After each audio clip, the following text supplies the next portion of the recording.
Peace and blessings. I'm back with the walkthrough and review of the forces of spirit. We've already looked at the forces of nature, which is an absolutely beautiful, breathtaking deck that I just really appreciate the artwork and the vividness of the images, the messages, and the cards. Absolutely gorgeous. And I'm expecting nothing less from the forces of spirit.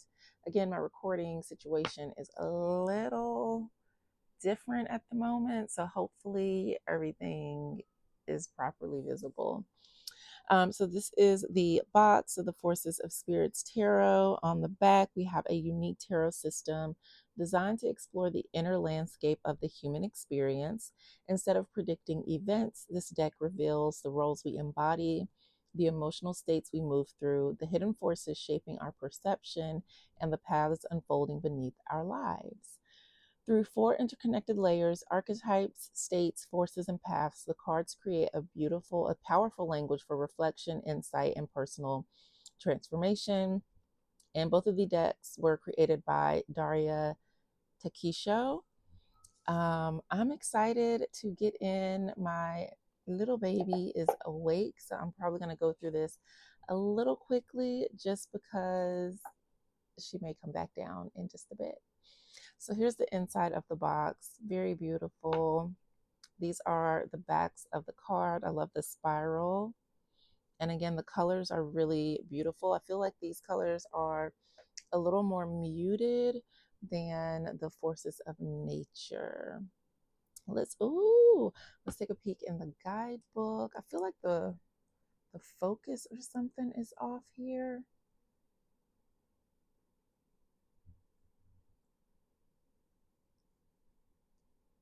I don't know. We're just gonna roll. There, I think it was off a little bit. Welcome to the Forces of Spirit Tarot. This deck was created as a continuation of the language I began exploring in my previous project, Forces of Nature.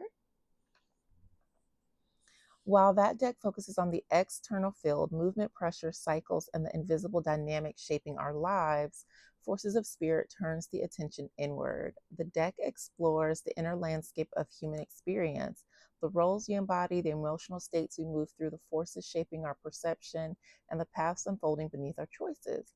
Instead of asking what will happen, the system invites a different question. Who am I within what is happening? That is such a powerful question. And within Sacred Wellness Alchemy, there are about 7 different archetypes.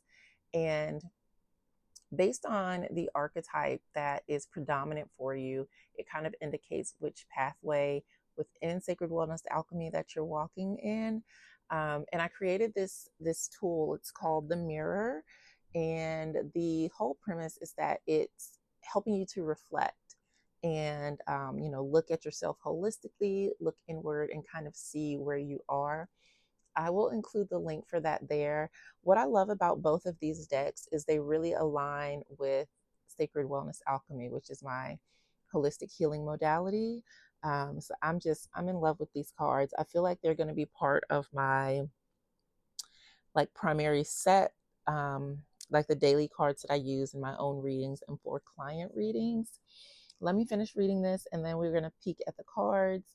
So each card represents a position within the inner world. Some reveal archetypal roles we step into, others reflect emotional or psychological states, some expose the hidden mechanisms influencing our behavior, others point toward the direction a situation is naturally unfolding. Together, these layers form a map of consciousness. Also, I feel like these would pair really well with my alchemistical tarot deck, which is one of my favorites. I use it a lot for my personal readings. So, yeah, and I've already been thinking about ways to work with both of these decks together, the forces of nature and forces of spirit. Um, but yeah, they allow the reader to understand not only what surrounds them, but how they participate in the movement of their own life. You can use this deck in structured readings, traditional spreads, or as a daily reflection tool, whether approached as tarot, oracle, or metaphysical or metaphorical mirror.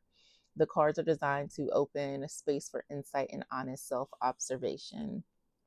My hope is that the deck becomes a companion for exploration, a quiet tool for moments of clarity, questioning, and discovery. And I am all about that.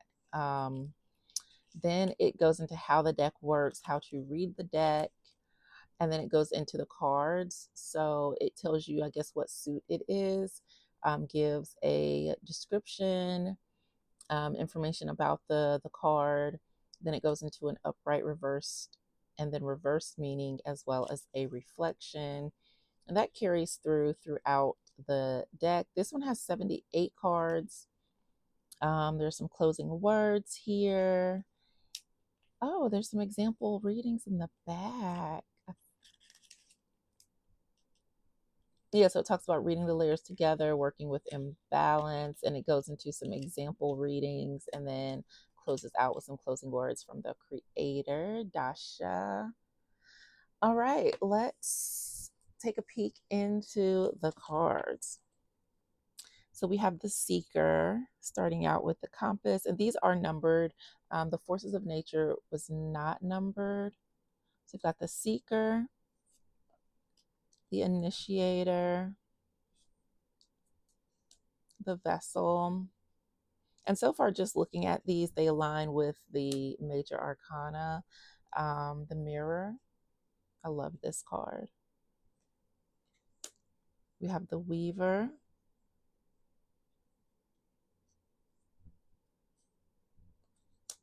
the Gatekeeper, the Healer. So now it's kind of starting to do its own thing, but I do see some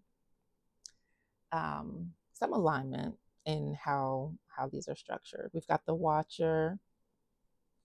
Oh, this is absolutely beautiful. I love this. The Dreamer. The Anchor. This to me is like being like grounded. The Breaker.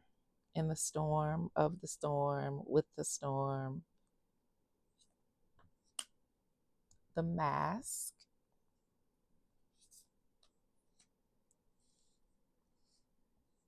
We've got the Lover.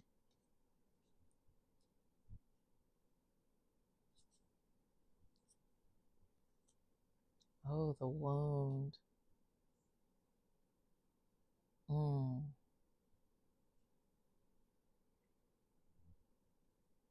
It's like a dead forest. Wow. That brings up a lot of thoughts. We have the Voice. I feel like that's like the inner voice, how the eyes are quiet, and this almost looks like water around them as well. The Spiral, love it. The Thread.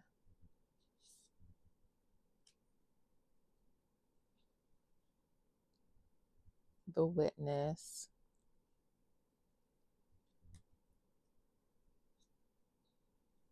The Child. The Wild One. Oh, we have the End.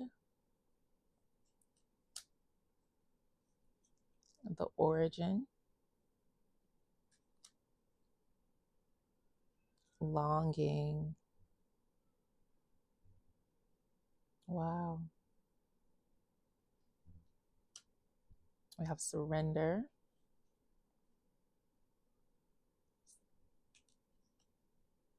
Resistance.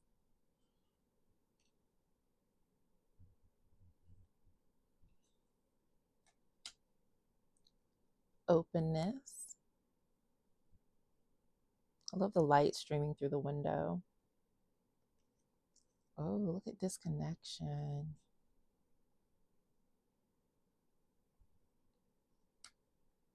Silence.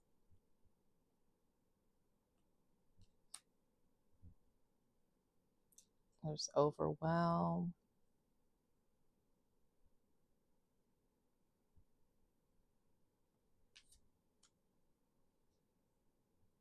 Expansion.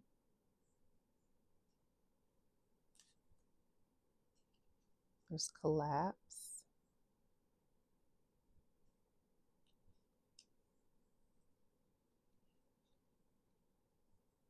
rebirth. It's like waking up again, starting a new day. We have stillness. I like that these are still nature-based cards as well. Calling,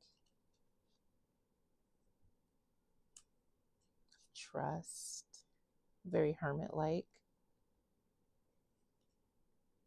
Oh, look at doubt.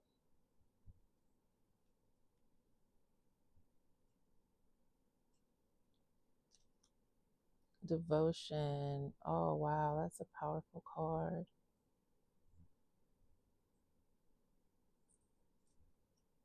Fear, look at that one.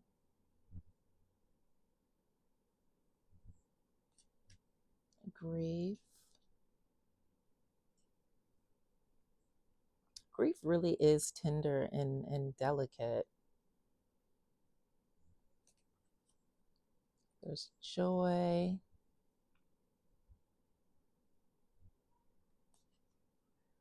Confusion.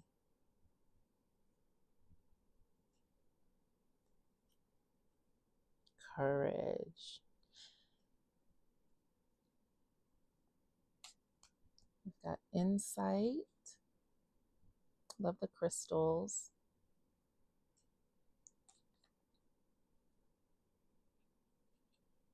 There's emptiness.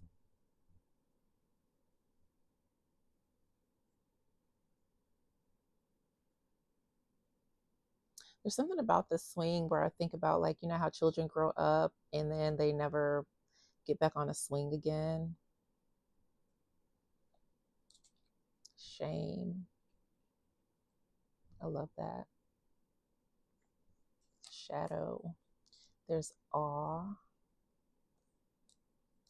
Hope. It reminds me of the star card. It's beautiful.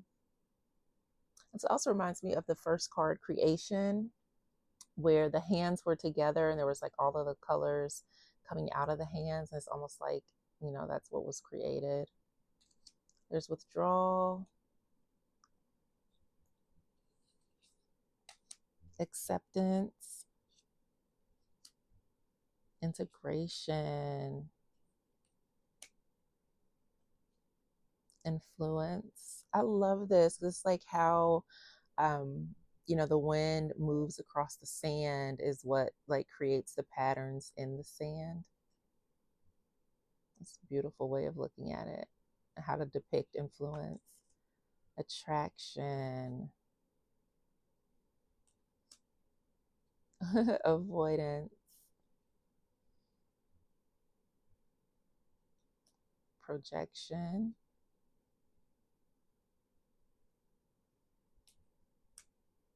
attachment. I can definitely see this deck being used for shadow work. We've got control. This almost also reminds me of the tower. And a lot of times tower moments come when we are like trying to force things, when things are out of our control, or we're trying to control things that we should not be. Denial. That's very interesting. The sword in the tree with like the sap around it. Huh. Suppression. I will say the art chosen for these keywords is very, very unique. Expectation.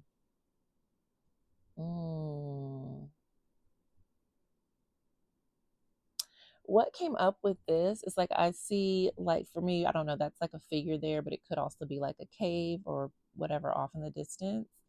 And it's like you're expecting just to cross the bridge and get to the other side, but really you don't know what might happen. Like one of the ropes may fall down, some of the boards may be creaky.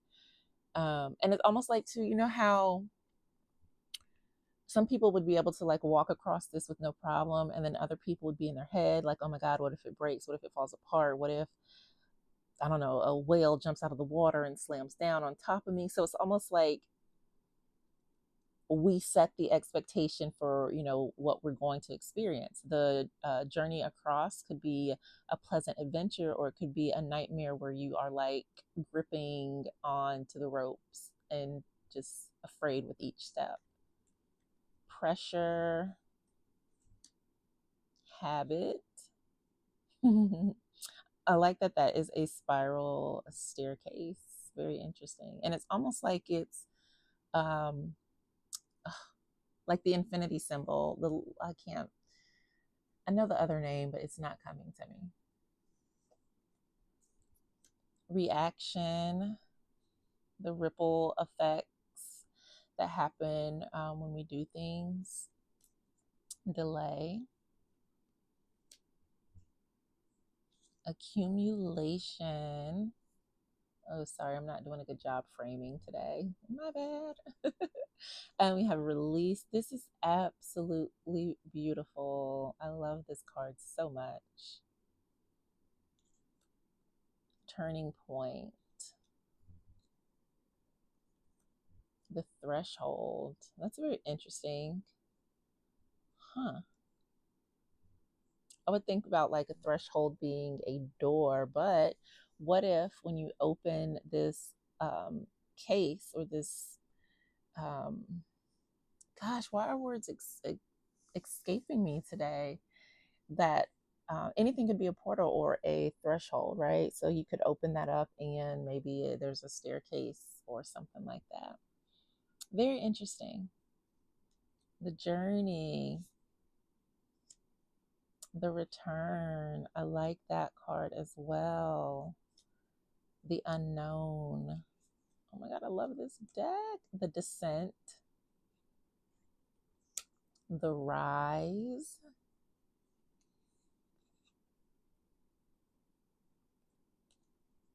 the womb,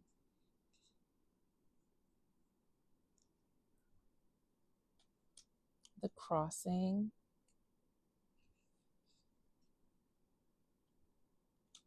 the awakening. And even in these, like I can see a figure here. I see the same, like different images and things within the pattern of the artwork. We have the seed, the climb, and the arrival. So that is the forces of spirit. Very beautiful, very, very unique. I think, I don't know, I would need to probably look at the book and learn the different suits. Some of them is pretty clear, but just to kind of understand the structure a little better. But yeah, either of these could be read like a tarot or oracle deck. I think these cards are so beautiful. I love the deeper colors in this deck. The forces of nature was a bit brighter, and these tend to have deeper tones in them. I like blue, and so like when I see cards like this, it just makes my heart warm because I love the colors. But yeah, so that is the forces of spirit. I do plan on doing another video for these decks. I want to do deck interviews with each of them, and also do maybe like a connection reading for the cards to see how they will. This one I shuffled up really well. Okay, I didn't talk about that though. So they are pretty flexible, and they do shuffle really well. I spent a lot of time yesterday shuffling the forces of nature.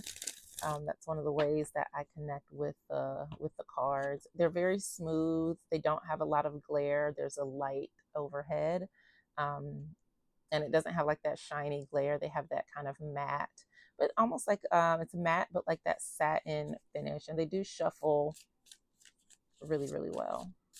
So I wanted to include that because a lot of times people ask, how do they shuffle? What's that like? And they shuffle really good. So yeah, those are the backs of the cards. I'm absolutely loving both of these decks. They're really beautiful. The Forces of Spirit, I think, is a little more unique, and one that I want to kind of go back through and really sit with. I would have done it on the video, but like I said, my girls are up and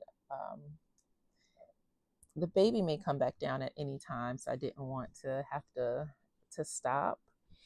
But I like how too, right? So looking at the child and the wild one, like they're almost one and the same, like as far as like the color palette. And when I think about children, like that is when we are our most wild and free selves. Like the child is barefoot, they're standing on the ground, they're grounded and they're connected. And so like the actual wild one card could be the spirit of the child. So I thought that was a really interesting thing. Or maybe they grow and they continue that energy as like the wild ones. I just thought that was really unique and interesting. And it almost seems like there's a theme between cards with the colors. So there's a lot of different ways I feel like I can play with this deck and get to know it and explore the meanings and the connections in the cards. So stay tuned. I will definitely be back with some more videos, hopefully where I'm able to talk and show what I'm doing at the same time. But if not, then I'll continue to do videos in the way that I have, just because I love it and I absolutely do miss it. If you have any questions pertaining to these decks, or comments or questions about anything that I do or talk about or share on this channel, please let me know. I do enjoy hearing from you, and it just makes me feel good to even just have the time to sit down and record a live video like this. Send you an abundance of love. Until next time, I'll see you soon. Peace.